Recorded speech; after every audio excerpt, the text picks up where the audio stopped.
Bonsoir à tous. Mbalma Onisou. Omar Samake, merci beaucoup. Kumana mouvement tawala ka a diyara an ye wa i ka kuma fana ɲɛna. Bien sûr a janyana dɔɔni mais ne fana ka kuma ka jan kojugu ne tɛ se k'o fɔ. Mais donc peut-être an ka inspiré ni toujours mais n bɛ fɛ ka dɔɔni fara kuma nin kan ka précision dɔ nɔnɔ. En fait, ne bɔra Mali la 1993, 22 décembre, 23h30, minuit comme ça, 22 décembre 1993, je suis arrivé en France, à Paris, le lendemain matin. Ne taara cogo di ne ka o décision taara 6 jours avant. Et c'est une décision d'État. En fait, c'était un exil. Ne m'a décidé que le Mumta France. Ne m'a dit que le Mumta France. Il y a eu des embrouilles. Alpha Fangata droit, comme de l'éducation et décret donc bon, arrêté ministériel d'autre, quand est orienté comme Enila, Eni Dejemanela, Kata ENPT première année là, sans motif en fait, sans aucun motif, décret d'embrouille. En fait, c'était le coup de trois camarades que j'avais fait exclure du bureau de coordination pour détournement des fonds quelques mois plus tôt, le 20 mars 1992, 6 jours avant l'anniversaire du 26 mars. C'était le secrétaire général du bureau de coordination de l'AIM, le trésorier général et le commissaire au compte. Moi-même, j'étais secrétaire de revendication du bureau de coordination, mais en réalité, compte tenu de ce que j'avais fait pendant la Révolution, avant la Révolution, parce que j'ai dirigé la Révolution de l'AIM du 19 mars au 26 mars jusqu'à la chute de Moussa. C'était le mandat du bureau de coordination de crise que j'ai dirigé sur la base d'un document, la stratégie de la lutte, un cahier plein à moitié que j'ai écrit, que j'avais soumis au bureau de coordination en février. Les recommandations de ce cahier étaient, la première stratégie, c'était d'organiser l'AIM dans les quartiers. J'avais organisé des réunions à l'école de Bozoula avec les parents d'élèves, les élèves, pour tester en fait l'idée que l'AIM pouvait mobiliser le peuple.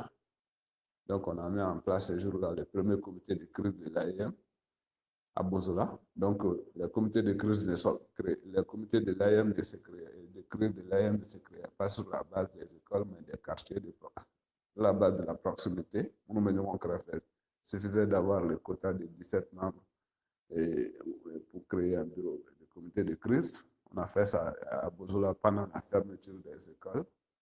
Les réunions publiques étaient interdites, mais on l'a fait. Nyarela a suivi. Tout cela est arrivé en février. Et ça a poussé un peu partout à Bamako. Et j'étais le seul à avoir la liste de l'ensemble de ces comités de crise au sein de l'AIM. Je conduisais cette stratégie à la fois pour convaincre le bureau de coordination avec Oumar Marco et d'autres. Oumar était contre l'idée de la révolution. Il n'y croyait pas du tout. C'est pour ça qu'on a eu un clash de fin janvier jusqu'à aujourd'hui. On n'a jamais été du même côté. Nous sommes chien et chat, même si nous avons travaillé ensemble quelque part, mais c'était dans la même organisation, mais on était en interne de l'AIM, on était violemment opposés. L'AIM était éclaté en deux clans avant la chute de Moussa. Le clan Omar et mon clan. Omar avait réussi à me faire passer pour un fou dangereux. Peut-être il voulait me faire passer pour un agent de Moussa. Il n'a pas réussi à faire ça parce que je cachais Issa Marco, qui était membre du comité de l'ENA. Moi, j'étais à l'ENI. Tout ça, c'est janvier 91. Alors, c'est là où j'ai pris les choses en main au sein de l'AIM quand j'ai vu que lorsque les écoles ont été fermées à partir du 23 janvier, à la suite des débrayages du 21-22 janvier de l'AIM, des élèves, c'était la première fois depuis plus de 11 ans que l'AIM n'avait pas, les étudiants n'avaient pas pris la rue comme ça. Ça a été une joie spontanée ces jours-là et le régime a été surpris. Ils ont fermé les écoles le 23. Les responsables de l'AIM se sont cachés. On était sous un régime de dictature, un régime policier. La tension était énorme. Donc, j'avais quelques rares leaders de l'AIM qui étaient restés à Bamako, dont moi. Le régime a annoncé des négociations, commission ad hoc à la Bourse du Travail. Je quittais à pied Bozola tous les jours. Je venais à la Bourse du Travail négocier au nom de l'AIM, au nom du bureau de coordination, au nom de l'ensemble des élèves étudiants du Mali, avec des représentants de Moussa et de l'UNGM, de l'UNFM, des envoyés, une commission ad hoc créée par le général Koulou. Je n'ai jamais vu Omar une seule fois à cette réunion-là. Je le voyais souvent à Bon-Ocroix, lors des réunions du bureau de coordination. Il pouvait passer, caché, déguisé, rapidement. Il disait tout le temps, il se recherchait Moussa Gouma pour toute sa stratégie était basée sur ça, le culte de la personnalité, mais il ne foutait rien en fait. Bon, écoutez, hein, quand on mettait le bureau de coordination, l'AM en place, un bureau le 27 mars, le 27 octobre 90, ça faisait déjà quand même depuis un mois qu'on faisait la campagne pour sa création un peu partout, mais je n'y étais pas ce jour parce que la réunion a été reportée une semaine parce que c'était prévu au Carrefour des Jeunes, ça n'a pas eu lieu ensuite, ça a été au lycée Bellard, il n'y avait même pas beaucoup de monde ce jour-là, mais il était le doyen, donc le prendre comme secrétaire général était tout à fait naturel dans ce scénario-là. Ce qu'il en a fait maintenant, on a abusé d'une manière, il a personnalisé tout ça très rapidement et, et surtout, lui, il avait tout, il avait la notoriété, il visait sa carrière politique. C'était comme il y avait deux entités, quoi. Lui, Omar, quelque part, et l'AIM de l'autre côté. On l'a mis en minorité en comité directeur. 81 comités sur 82 ont décidé d'aller à l'instruction, à la révolution contre Moussa le 17 mars. Omar est sorti, il a démissionné ces jours-là.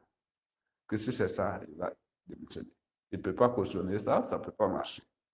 Ben, le 19, on a mis un bureau de coordination en crise. La mise en menace en exécution, lui, il ne serait pas concerné par la révolution. Le bureau qu'il dirige ne sera pas concerné. C'est pour ça que moi qui n'étais pas dans le bureau provisoire, et Issa Marco, on a choisi 10 membres du comité directeur et leader, reconnus par tous, et surtout moi, qui avait amené toute cette stratégie, qui avait mené la bataille avec Omar au niveau des réunions du bureau de coordination, qui avait mené la bataille dans les comités scolaires, réunion par réunion, école par réunion, quartier par quartier, pour rallier les camarades à mon idée. Ça a été une bataille de terrain, des tracts tous les jours. J'avais la CT des sous qui était souvent méthode tracts photocopiés, c'était une fois il y a beaucoup de femmes, comité de crise, de l'AM, et puis aller en comité directeur dans les assemblées générales d'abord,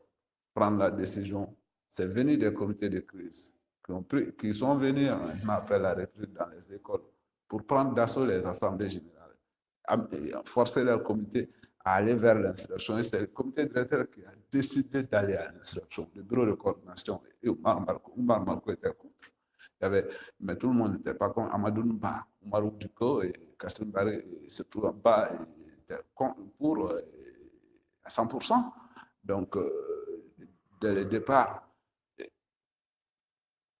et à part eux, non.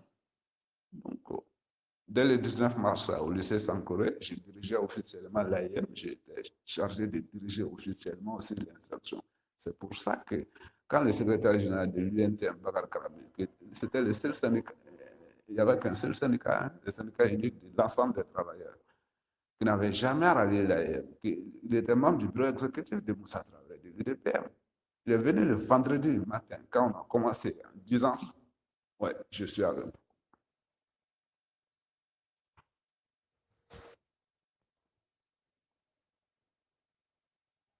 Voilà.